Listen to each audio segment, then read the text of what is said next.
Muy buenas tardes, estimado Magíster Freddy Mora Villamar, de la materia Aprendizaje de la Lengua y Literatura.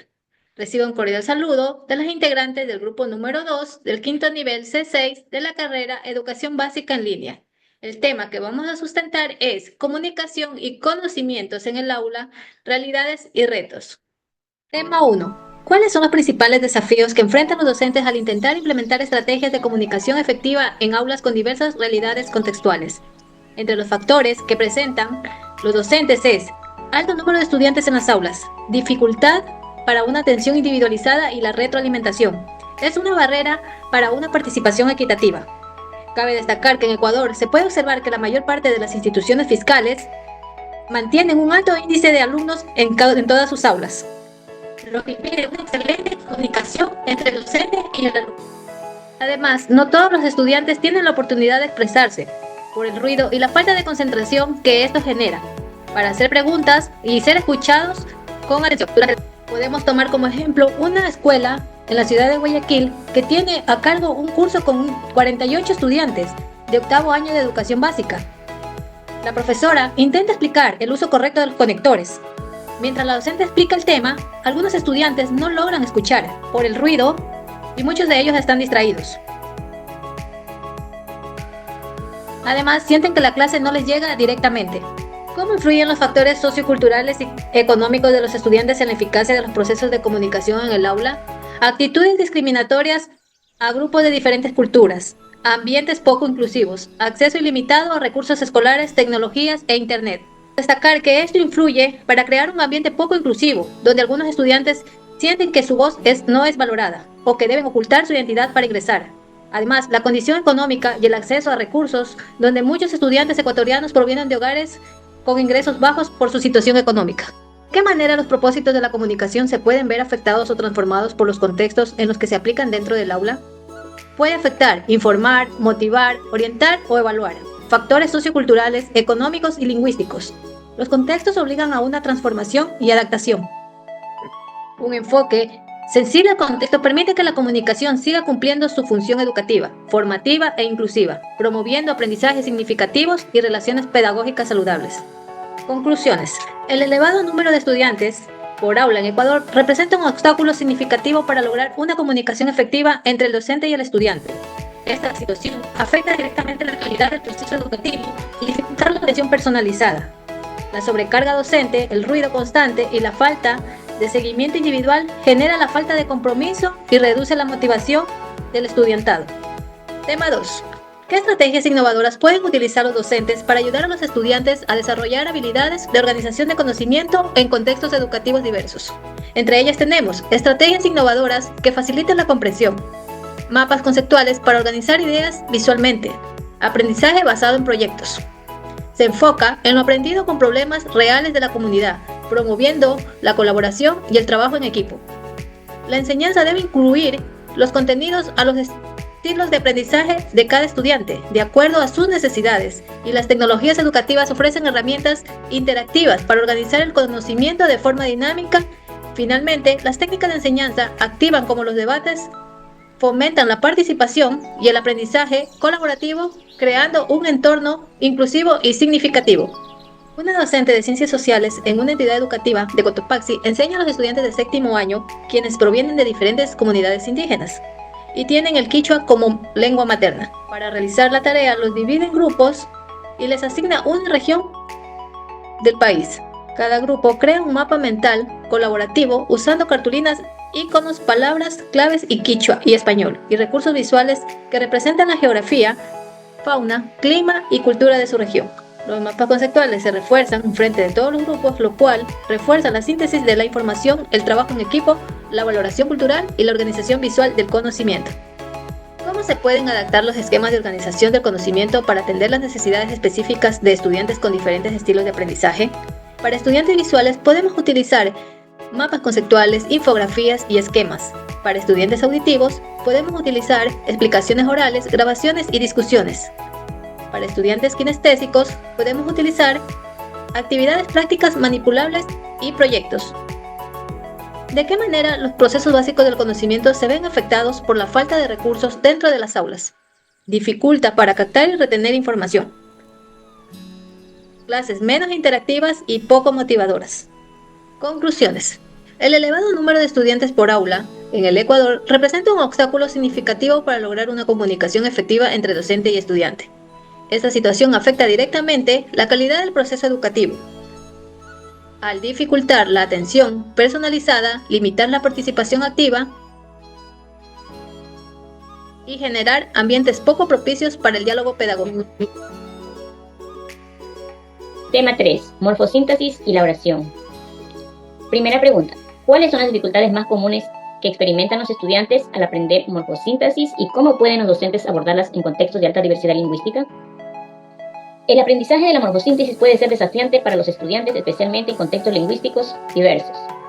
Debido a factores cognitivos, sociolingüísticos y pedagógicos para enseñarla de manera efectiva, se recomienda usar prácticas significativas, como escribir diarios, analizar canciones o mensajes en redes sociales, lo que ayuda a los estudiantes a comprender y usar la síntesis de forma adecuada y eficaz. Por ejemplo, un estudiante dice: yo no sé hablar bien, yo hablo como en mi casa, no como ustedes. El docente propone una actividad de oralidad libre. Cada estudiante cuenta algo cotidiano en su forma de hablar. Luego en grupo reescriben el relato en un registro formal. En conclusión, el aprendizaje de la morfosíntesis es especialmente desafiante en el contexto de diversidad lingüística, debido a las interferencias entre lenguas, poco dominio del español académico y la separación entre teoría y práctica. Por ello, el docente cumple un rol fundamental al aplicar estrategias inclusivas y contextualizadas, adaptadas a la realidad lingüística y cultural de los estudiantes. Segunda pregunta. ¿Cómo se puede enseñar la construcción de oraciones simples y compuestas de manera significativa y relevante para la realidad cotidiana de los estudiantes?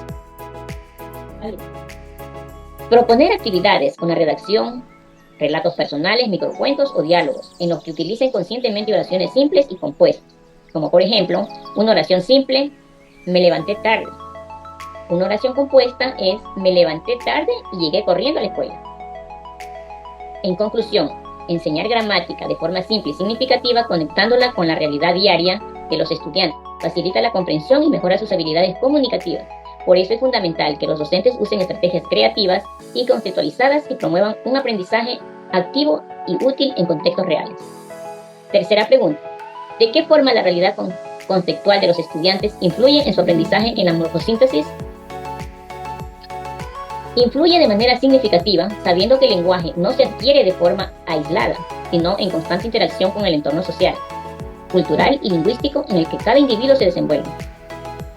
Ejemplo, en algunos contextos, el uso de frases como nos fuimos, en lugar de nos fuimos, puede dificultar la comprensión de la conjugación verbal si no se trabaja con respeto y conexión cultural.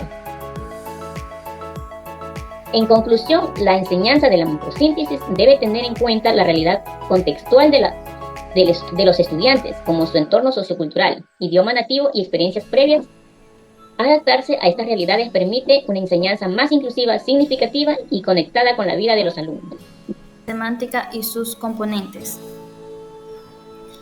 ¿Cómo pueden los docentes ayudar a los estudiantes a desarrollar una comprensión profunda de la semántica considerando las variaciones dialectales y culturales presentes en el aula?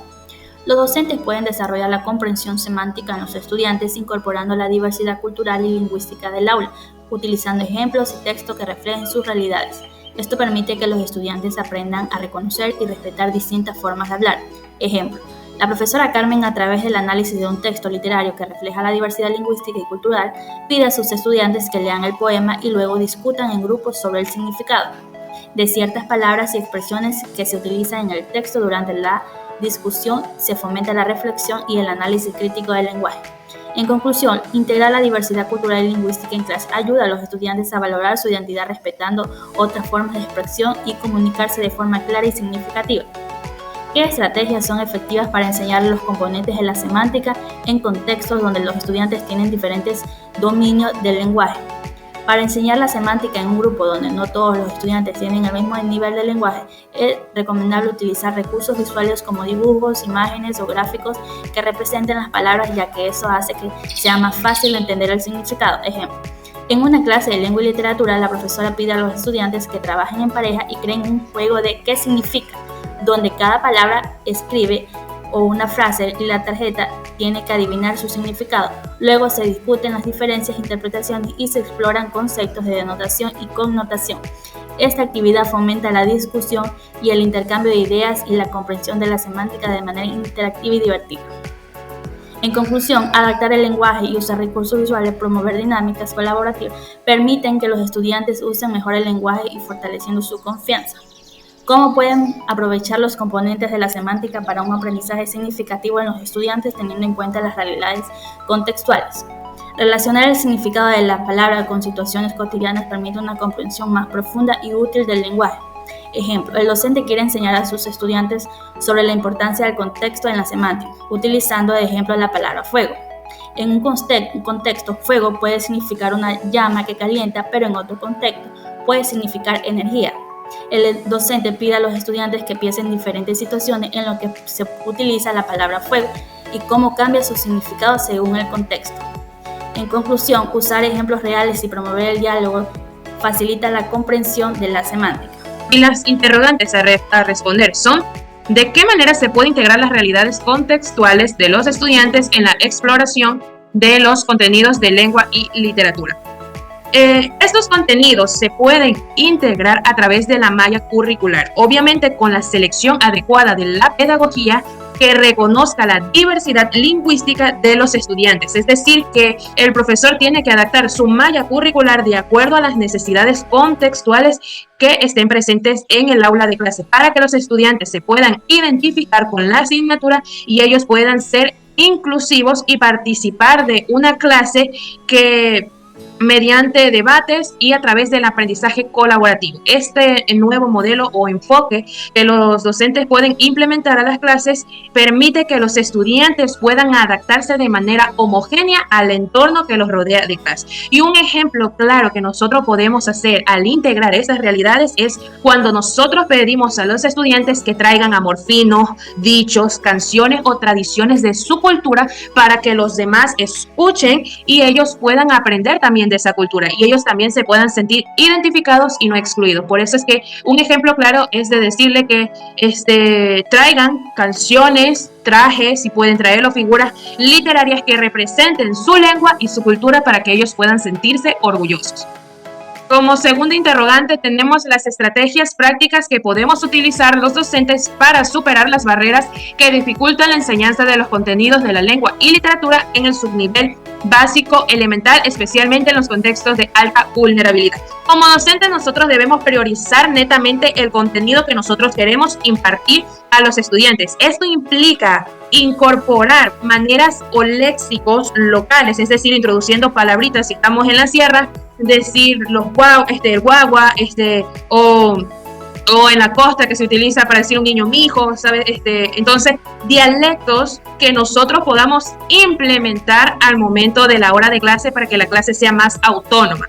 Entonces, nosotros debemos de aprender a no excluir, sino a integrar a los estudiantes para que ellos formen vínculos sociables con sus demás compañeros. Entonces, la educación debe de basarse en las estrategias pedagógicas que nosotros utilizamos para que los estudiantes se sientan identificados. Y un ejemplo clave para la integración de estas estrategias prácticas es nosotros hablarles lenguas que son, primero preguntarle a los estudiantes de dónde provienen. Y en conclusión, la diversidad lingüística cultural del Ecuador nos enseña que la lengua literaria es reconocida, aplicarla dentro de la malla pedagógica, porque eso nos permite incorporar léxicos local para que el aprendizaje se fortalezca siendo parte de la identidad de los estudiantes.